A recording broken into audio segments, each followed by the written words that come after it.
Laura, for coming to meet with me today. It's a pleasure to meet you. My name is Shastra, and I'm going to be your assigned social worker.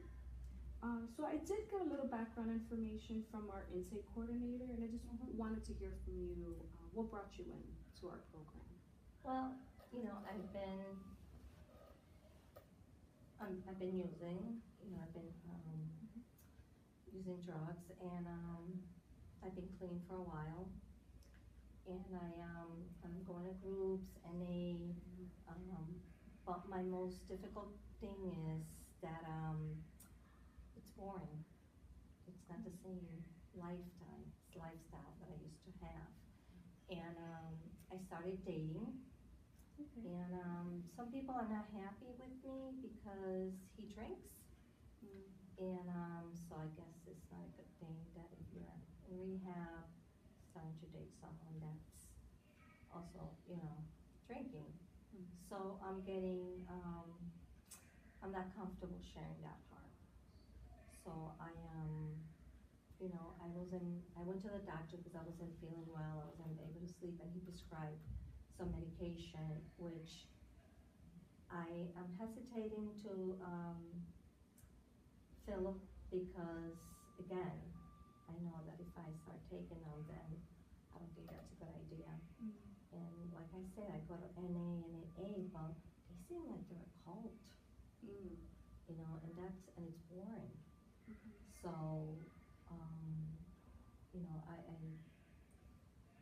so I'm bored. And I was married a long time ago.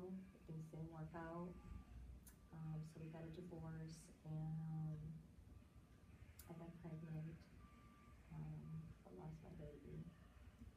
So, I guess I'm just trying to find out where I am, and just trying to keep clean. It's the hardest. But again, I think my main thing is, I'm dating this guy and I like him, but he's also in an environment that I feel it's not the best for me. But yet, it's fun. Because the NA, it is like a cult. I find it is like a cult. So you mentioned a lot, Laura, about your past and just kind of your struggles now. But one of the things I wanted to highlight is that you seem to be very focused on your sobriety. You have made a lot of life changes, and you're trying very hard to stick through to those changes. And you seem to be very focused on wanting to do what's best for you.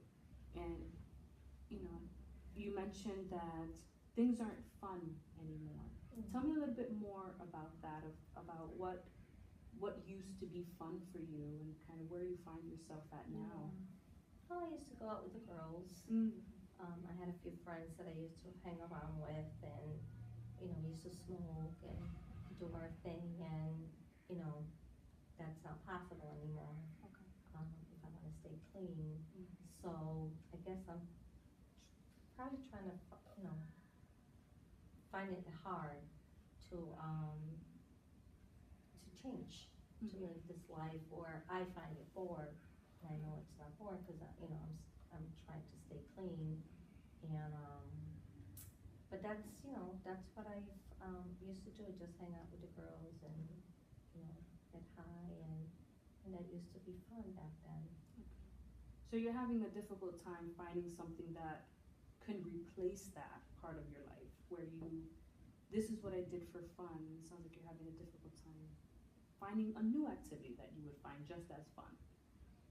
Yeah.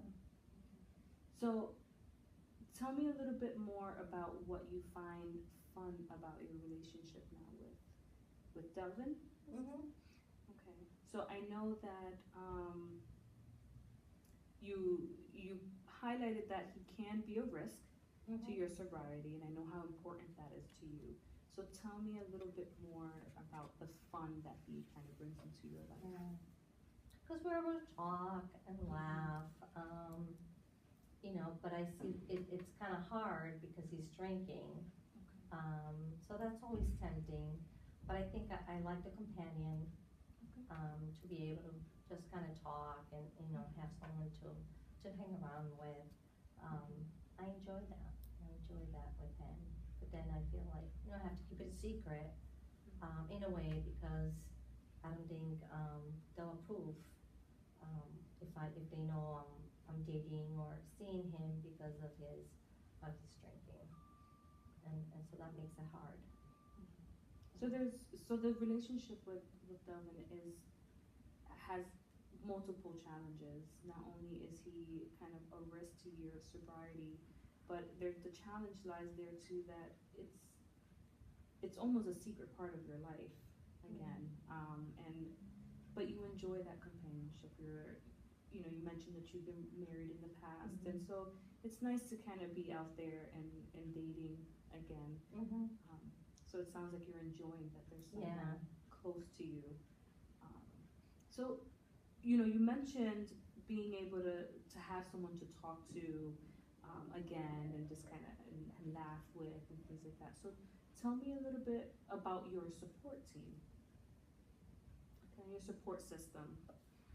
I don't have, I have families, but we've never been too close, and they're not around. They're not close by. So I haven't really reached out to them or talked to them recently. I probably can. I have one in Hartford, so I probably can, but I haven't. Okay. So there is something there that Delvin is kind of filling for you. He seems to be kind of your one support at this time. Okay. Yeah. So what does he feel about you attending your NA groups? Well, he's okay with it. I mean, he doesn't give me, a hard time or anything. It's just, it's hard again to keep them, secret, and because I know when here, that's not what you're supposed to do. You're supposed to, not even date, to just kind of focus on yourself, and so all those things are kind of hard to kind of keep, from everybody. And then my enjoyment, with him, but so I think that's been the hardest, but I think, like you've mentioned, I've had that prescription, and I haven't filled it out because I know it's, it's not the best if I filled that out. So, maybe it's just hard because I like him. But maybe trying to get some other support that I know won't be a risk for me. It's just that, it's more comfortable when or more familiar, I should say. It's nicer when it's more familiar, the people that it's easier, I guess, to connect. Because I know when my family, they know the history, they start, the talking, it's, you might not, all those things, and it's just easier to talk to someone that will just listen and not bring up your past and how hard you're trying to work. So it sounds like Delvin is a big support for your sobriety, but you recognize that he is a risk to that as well. You brought up the medication, the prescription, and you haven't filled it. You've been pretty strong on knowing and recognizing that is a risk as well. What have you done to maintain that, the fact that you're not going to, or that you don't want to fill that prescription? So I think I've come such a long way, that I don't want to go back to to how, to how it used to be, so. So then, and you mentioned that you're interested in seeking a much wider support system for you. So you've given me Mhm. something to think about, Mhm. that maybe expanding, my support or doing something, you've given me some thoughts that maybe next time we get together, I like to explore, Yeah. maybe some other things, cause it's kinda scary Mhm. to explore things when you're not comfortable or familiar Yeah. with different things, so.